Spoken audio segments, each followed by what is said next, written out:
It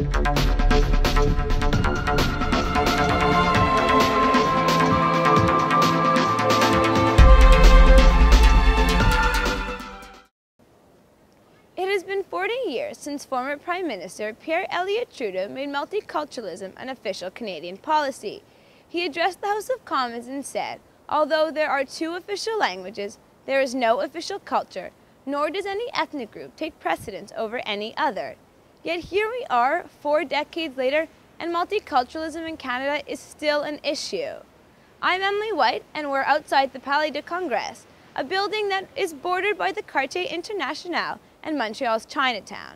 Today on Concordia Reports, we look at Quebec's role in the multiculturalism debate. We look at how cultural communities have developed. What exactly is the government doing to help integrate immigrants into our society? And later, we look at racial profiling and its prevalence in the Montreal police force.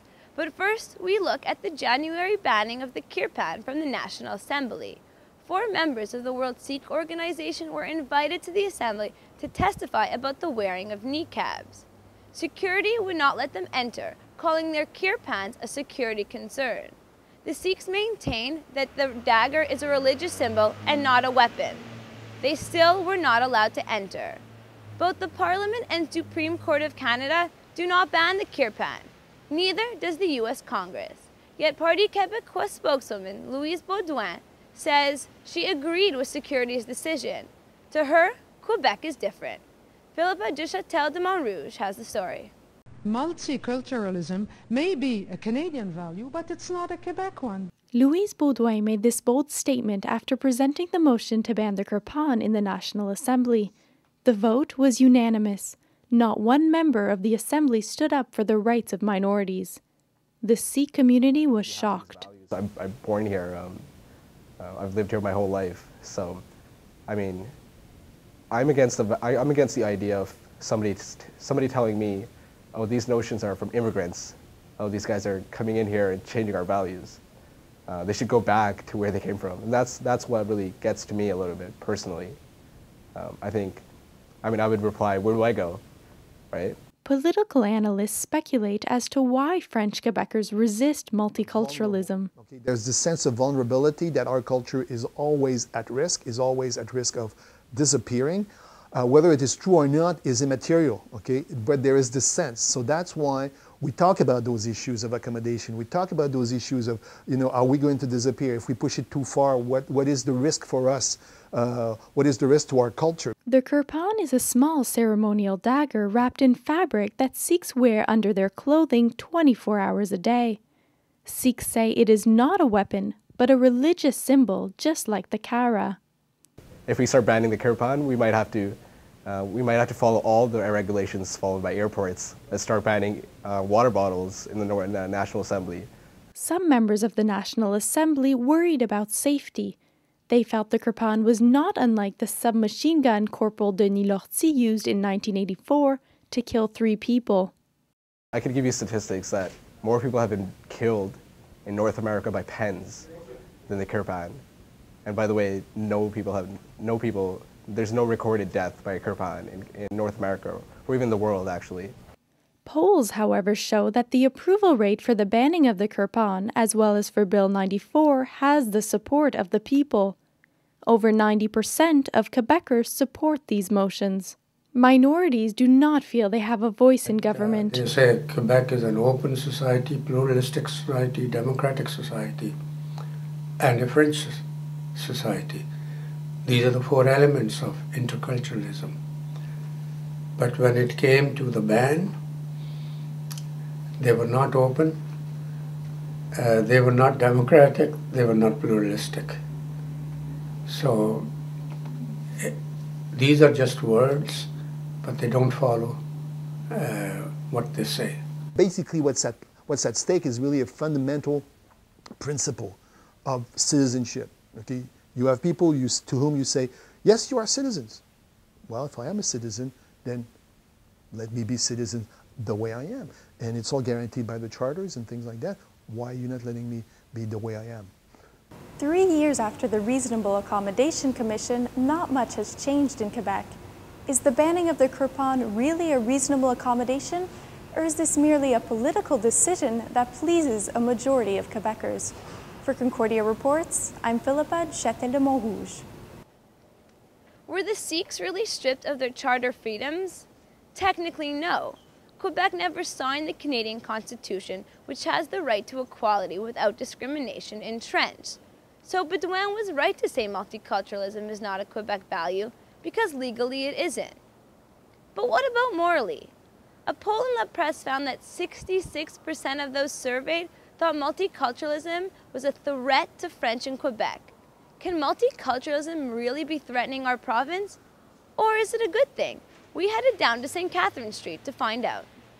Something that is good in Quebec. We need to diversify ourselves and learn about other cultures, and that way it stops the mindset of people being racist against other cultures. I find being in a multicultural society is beneficial because you learn about every nationality and how it is. It's definitely a good thing. I mean, it gets kind of boring if it's all the same. That's why I love Montreal. Oui, c'est une très bonne idée parce qu'on n'a plus le choix, là, surtout aujourd'hui, là, dans le 21e siècle, avec la mondialisation et tout, puis de plus d'immigration. Fait qu'on n'a pas le choix, il faut s'adapter. Puis je pense que c'est une bonne chose. It's different. It allows people to experience different views on life. I don't think we can get along in the world anywhere unless we accept multiculturalism. In my deepest values here, I just think that it makes Quebec a very nice society, and we're very open, and I think it's something that makes us different. While most seem to disagree with Baudouin, this may have to do with where we are. Montreal is home to over 90% of visible minorities in Quebec. The city is also popular with immigrants. Nearly 30% of the region's population was born abroad.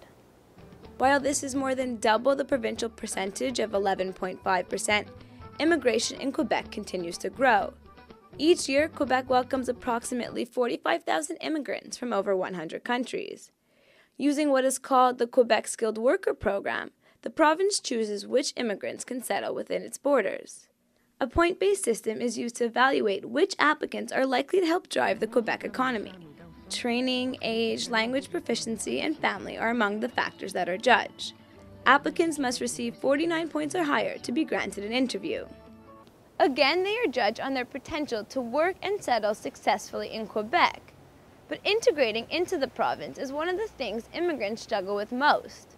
What is the government doing to help them integrate? Mo Mara went to find out. Hector Estrada's class of 2009 is among many immigrant groups that the Center for the Integration of Migrants helped by organizing classes to facilitate integration. Ça prend, d'après moi, ça prend au moins 12 ans, l'intégration, parce qu'on doit maîtriser la langue. Ça prend 6 mois ou plus. Elise Lalonde is the director of the center and has been working with these groups for quite some time. Alors, je m'occupe donc de recevoir une clientèle immigrante provenant de différents pays. Ça peut être l'Amérique du Sud, ça peut être l'Europe, ça peut être l'Afrique. On travaille en français. Alors, l'important, c'est que les gens puissent communiquer en français, qu'ils aient un niveau suffisant pour me comprendre et pouvoir me répondre à mes questions, même si ce n'est pas parfait, mais quand même un minimum. Information pamphlets and regular updates on the center's notice board are some of the necessities to help them attain their objectives in the long run. Dire que l'objectif, là, pour l'atteindre, il faut passer des étapes intermédiaires. Puis je leur dis toujours, là, passez étape par étape, vous y arriverez là-haut, mais ça se fait pas du jour au lendemain. Il faut être patient, persévérant, battant. From large meeting rooms to computer workstations and telephone booths are among the variety of services the center provides to help them integrate in Quebec. Au Canada, au Québec, il y a beaucoup d'opportunités. Celui qui se prend en main, celui qui est prêt à aller chercher un complément de formation ou autre, celui-là, normalement, réussit. Basic computer skills like Word and Excel and guidance on how to fix a resume has helped Hector get his first job. Pas vraiment le travail que je cherche, mais ils m'ont dit là-bas que les CV étaient très bons. Although the integration process takes time, but many immigrants are pleased with the kind of help they are getting from the government. For Concordia Report, I'm Mo Mara. Services offered by centers like the one Mo visited help integrate immigrants and create a multicultural workforce. But what about cultural integration? People tend to live in neighborhoods with others of similar ethnic origins. Montreal is no exception. The city is home to a variety of communities. Amber Lebrun has more on how and why these communities are created. Communities can be defined as geographical areas, groups of people with an ethnic background, groups who come together for religious purposes, or even just for recreational fun. But how exactly are communities formed, and what role do outsiders have in a community? Perry Kals, the academic coordinator of community and public affairs at Concordia University, sat down with me to explain just what a community is all about. A community is very much created out of a synergy. You don't actually create a community. A community creates almost itself organically. The Canadian mosaic, as it's referred to, is really an amalgamation of various nationality living under one roof in Quebec, for example. Well, there's always been a question of survival. So Quebec as a community, to go back to your original question, has strived to survive. And this is why a lot of the things that make Quebecois is so entrenched in Quebec. What role do you think a foreigner has when it comes to integration in Quebec? Quebec has historically been in, as they say in French, in terre d'accueil.